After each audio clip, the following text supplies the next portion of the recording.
Hello எல்லாருக்கும் வணக்கம். Welcome to Prabhas nest my life as a teacher. இன்றைக்கி வீடியோவில் நான் உங்களோட என்ன ஷேர் பண்ண போகிறேன்னு பார்த்துக்கிட்டிங்கன்னா, January 5th lunch box preparation தாங்க. எப்போவுமே மண்டே நாளுமே ரொம்ப ஹெக்டிக்காக போகுங்க. அதனால் சிம்பிளாக எப்போவுமே நான் 1 pot ரைஸ் தாங்க பிளான் பண்ணுவேன். ஏன்னா அந்த ஃபஸ்ட்டு டே, அதாவது அந்த வீக்கில் ஃபஸ்ட்டு டே மண்டேன்றது நம்மளுக்கு என்னமோ ரொம்ப ரொம்ப கஷ்டமான டேவாக இருக்கும் ஸ்டார்ட் பண்ணும் போதே. அதுக்கப்புறம் கூட நம்மளுக்கு அது தெரியாதுங்க. ஏன்னா ஒரு சண்டே பிரேக் எடுத்து போகும்போது நம்ம மைண்டு, நம்ம பாடி எல்லாம் செட் பண்ணுறதுக்கு கொஞ்சம் டைம் எடுக்கும். ஸோ அந்த மாதிரி இன்றைக்கி நான் பிளான் பண்ணது 1 pot ரைஸ் வெஜ் பிரியாணி தாங்க. ஏன்னா மண்டே நான் நான்வெஜ் சாப்பிட மாட்டேன். ஸோ இதை எப்படி செஞ்சேன்னா, ஃபஸ்ட்டு ஒரு குக்கர் எடுத்துக்கிட்டேங்க. குக்கரில் எண்ணெய் சேர்த்துக்கிட்டேன். எண்ணெய் சேர்த்து எண்ணெய் சூடான உடனே பட்டை, லவங்கம், ஏலக்காய், சோம்பு, பிரிஞ்சி இலை போட்டு தாளிச்சிட்டேங்க. அது போட்டு பொரிஞ்ச உடனே நான் ஒரு 3 டம்ளர் ரைஸ் எடுத்திருந்தேன். அதுக்கு ஒரு 3 தக்காளி எடுத்திருந்தேங்க, 3 வெங்காயம் எடுத்திருந்தேன். வெங்காயம் நல்லா நீட்டு வாக்கில் கட் பண்ணி நல்லா ஆயிலில் போட்டு நல்லா ப்ரௌனாக பொரிச்சிட்டேங்க. ப்ரௌனாக பொரித்த கையோட எப்போவுமே என்ன செய்வேன்னா, ஃபஸ்ட்டு இஞ்சி பூண்டு விழுது போட மாட்டேங்க, மிளகாத்தூள் தாங்க போடுவேன். எப்போவுமே நான் வெறும் மிளகாத்தூள் தான் போடுவேன். அது நான் கவனிக்கலை. ஸோ வீட்டில் இல்லைங்க. ஸோ எப்பவும் குழம்புக்கு செய்கிற தூள்னு தனியாக அரைச்சி வச்சுருப்பேன். இன்றைக்கி நான் அதுதான் சேர்த்து பண்ணேன். பட் டேஸ்ட்டில் எப்படி வருமோன்னு ஒரு யோசனை எனக்குள்ளே ஓடிட்டே இருந்ததுங்க. ஆனால் நல்லா தான் வந்ததுங்க, சூப்பராக.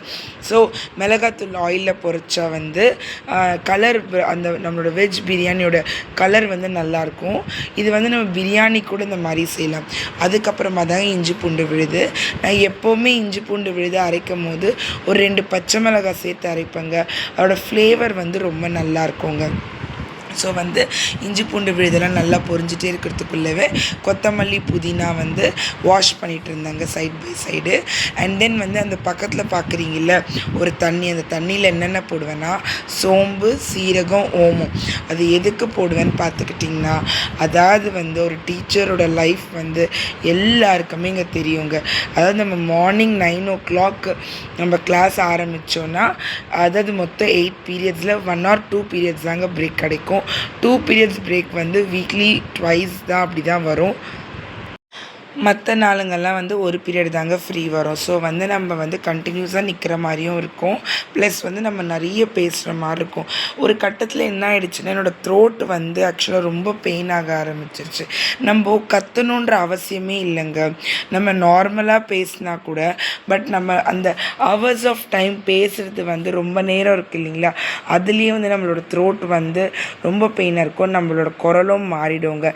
ஆக்சுவலாக பார்த்துக்கிட்டிங்கன்னா, என்னோடய குரல் என்னோடய த்ரோட் இப்படி இருக்காதுங்க. ஸ்கூல் ஆரம்பித்தாலுமே என்னோடய த்ரோட் மாறிடுங்க. அந்த சவுண்டு மாறிடும். நார்மல் டேஸில், இந்த ஹாலிடேஸில் இருந்தேன்னா அந்த வாய்ஸ் வேறு மாதிரி இருக்கும். ஸோ ஓகே, இந்த ப்ரொஃபஷனை நான் தான் விருப்பப்பட்டு டீச்சராக போகணும், டீச்சிங் ப்ரொஃபஷனில் இருக்கணும்னு அப்சல்யூட்டாக நான் தாங்க இதை சாய்ஸ் எடுத்தது. ஏன்னா ஒரு ஒர்க்கிங், அதாவது படிச்சிட்டோம், வீட்லேயே எனக்கு இருக்க பிடிக்கல. அண்ட் தென் மோர் ஓவர் எனக்கு வேறு எந்த ஜாபும் செட் ஆகாது. ப்ளஸ் பசங்களை நான் பார்த்துக்கணும். ஏன்னா இவர் பேங்க்கில் ஒர்க் பண்ணுறாங்க. அண்ட் தென் ட்ரான்ஸ்ஃபரபிள் ஜாப் இவருது. ஸோ நான் வீட்டையும் பேலன்ஸ் பண்ணணும், பசங்களையும் பார்த்துக்கணும். ப்ளஸ் நானும் ஒரு இண்டிபெண்ட்டாக இருக்கணும்னா எனக்கு இந்த டீச்சிங் ப்ரொஃபஷன் நானே தான் அதை சூஸ் பண்ணுது. அண்ட் தென் மோர் ஓவர் என்னோட சின்ன வயசுலேருந்தே என்னை யார் கேட்டாலும் நான் என்ன ஆகணும்னு கேட்டால் டீச்சர் தாங்க ஆகணும்னு சொல்லுவேன். எந்த நேரம் எந்த வாய் முகூர்த்தம் என்னோடது பழிச்சதோ, நான் என்ன சொல்லணும்னா நான் அதே மாதிரி ஆயிட்டேங்க. ஆனால் நடுவில் நான் காலேஜ் படிக்கும் போதெல்லாம் அது ஆப்தமாலஜிஸ்ட் ஆகணும், ஃபிசியோதெரபிஸ்ட் ஆகணும், அப்படி எல்லாமும் நான் ஆசைப்பட்டிருந்தேங்க. பட் நான் எடுத்த குரூப் பயோடெக்னாலஜி, எம்எஸ்சி கெமிஸ்ட்ரி பண்ணியிருந்தேன்.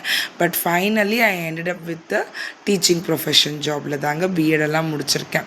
ஸோ எங்கே விட்டேங்க. ஸோ வெங்காயம் நல்லா ப்ரௌனாக பொரிஞ்சிச்சு, இஞ்சி பூண்டு விழுந்து போட்டுட்டோம். அண்ட் தென் கொத்தமல்லி, புதினா போட்டுடணும். அண்ட் தென் நம்ம கட் பண்ணி வச்சுருக்க காய் நான் என்னென்ன போட்டேன்னா, கேரட்டு, பீன்ஸு, பட்டை, பட்டாணி அண்ட் தென் உருளைக்கிழங்கு போட்டிருந்தேங்க, தக்காளி சேர்த்துருந்தேன், ஒரு 4-5 பச்சை மிளகாய் போட்டிருந்தேங்க, தேவையான அளவு உப்பு, தயிர் சேர்த்து வந்து நல்லா வந்து வதக்கினோங்க. தயிர் வந்து நல்லா தயிர் இல்லைங்க, தயிர் தக்காளி எல்லாமே நல்லா மிக்ஸ் ஆகிடணும். நான் வந்து 3 டம்ளர் பாசுமதி ரைஸ் எடுத்திருந்தேன். அதுக்கு வந்து குக்கரில் வைக்கிறதுனால 5 டம்ளர் தாங்க நான் வந்து தண்ணி வச்சுருந்தேன். ஸோ இந்த தண்ணி நல்லா கொதிக்கணும். நான் வேறு இன்றைக்கி மண்டேன்றதுனால ஒரு பொழுது விரதங்க, சால்ட்டெல்லாம் டேஸ்ட் பார்க்க மாட்டேன். ஸோ ஒரு குத்து மதிப்பாக போட்டது தான். பட் அதுக்கப்புறமா வந்து என்னோடய சிஸ்டர் இன் லா வந்திருந்தாங்க மேலே, அவங்கள கூப்பிட்டு தான் வந்து நான் டேஸ்ட் பண்ண சொல்லியிருந்தேன், உப்பெல்லாம் கரெக்டாக இருக்கா பாருங்கள் அப்படின்ட்டுன்னு. ஸோ அவங்க தான் டேஸ்ட் பண்ணியிருந்தாங்க. நம்ம வந்து இந்த வாட்டர் நல்லா கொதிக்கணுங்க. கொதித்ததுக்கப்புறமா தான் நம்ம ஊற வச்சுருக்க ரைஸ், நம்ம வந்து இந்த பிரிஞ்சி செய்யறதுக்கு முன்னாடி ஒரு 10 to 15 மினிட்ஸ் முன்னாடி வந்து அரிசி ஊற வச்சிட்டோன்னா சாப்பாடு நல்லா வந்துடுவாங்க நம்மளுக்கு வந்து. ஸோ நான் வந்து சைட் பை சைடு வந்து சாமானெல்லாம் கொஞ்சம் ஷிங்கில் இருந்தது க்ளீன் பண்ணி வச்சுட்ருந்தேன். ஏன்னா வந்து ஈவினிங் நான் ஸ்கூல்லேருந்து வரும்போது எனக்கு சாமான்லாம் நிறைய இருந்து கிச்சன் ரூம் வந்து கொஞ்சம் அலங்கோலமாக இருந்தால் எனக்கு பிடிக்கவே பிடிக்காதுங்க. ஸோ முடிஞ்ச அளவுக்கு என்னை சுற்றி நான் எவ்வளோ முடியுதோ அவ்வளோ க்ளீன் பண்ணிக்கிட்டே இருப்பேன் சைட் பை சைடு. ஸோ இப்போ வந்து லெமன் பிழிய ஆரம்பிச்சு ஒரு அரை லெமன் தாங்க பிழிஞ்சேன் நான் வந்து. ஏன்னா ஒரு லெமன் பிழிஞ்சால் ரொம்ப புளிப்பாயிடும். ஸோ நான் வந்து இப்போ வெயிட் பண்ணுறது எதுக்குன்னா, தண்ணி வந்து நல்லா கொதிக்கணுன்றதுனால. அதுக்குள்ளேயே வந்து நான் பாசுமதி அரிசியை வந்து வாஷ் பண்ணிவிட்டு ட்ரெயின் பண்ணுறதுக்காக ஒரு ஃபில்டரில் வந்து போட்டு வச்சுருந்தேங்க. அண்ட் தென் நான் வந்து ரைத்தா ரெடி பண்ணிகிட்டு இருந்தேன், மாதுளப்பழம் முறிச்சிட்டு இருந்தேன், பசங்களுக்கு வந்து கொய்யக்காய் வந்து ஸ்நாக்ஸாக வச்சுருந்தேன், வாட்டர் பாட்டில் எனக்கு சுட தண்ணியை வந்து நான் வந்து ஃபில் பண்ணி வச்சுட்ருந்தேன்.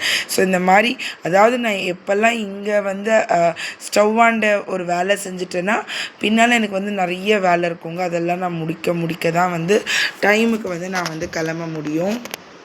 ஸோ என் பசங்களும் வந்து எனக்கு அதுக்கேற்ற மாதிரி ரொம்ப ஹெல்ப்ஃபுல்லாக இருப்பாங்க. என் பொண்ணு வந்து காலையில் எழுந்திரிச்சோன்னா அந்த லஞ்ச் சாமான்லாம் வாஷ் பண்ணிடுவாள். பட் இன்றைக்கி வந்து நான் தான் செஞ்சுருந்தேன். பையன் வந்து லஞ்செல்லாம் டப்பாவில் போட்டு வச்சதெல்லாம் வந்து பேக் பண்ணி வந்து இதில் போட்டுருவான், லஞ்ச் பேக்கில் அடக்கிடுவான். அந்த மாதிரி எல்லாமே வந்து வேலையை பிரிச்சுப்பாங்கங்க. ஸோ இப்போ வந்து தண்ணி நல்லா கொதிச்சிருச்சுங்க.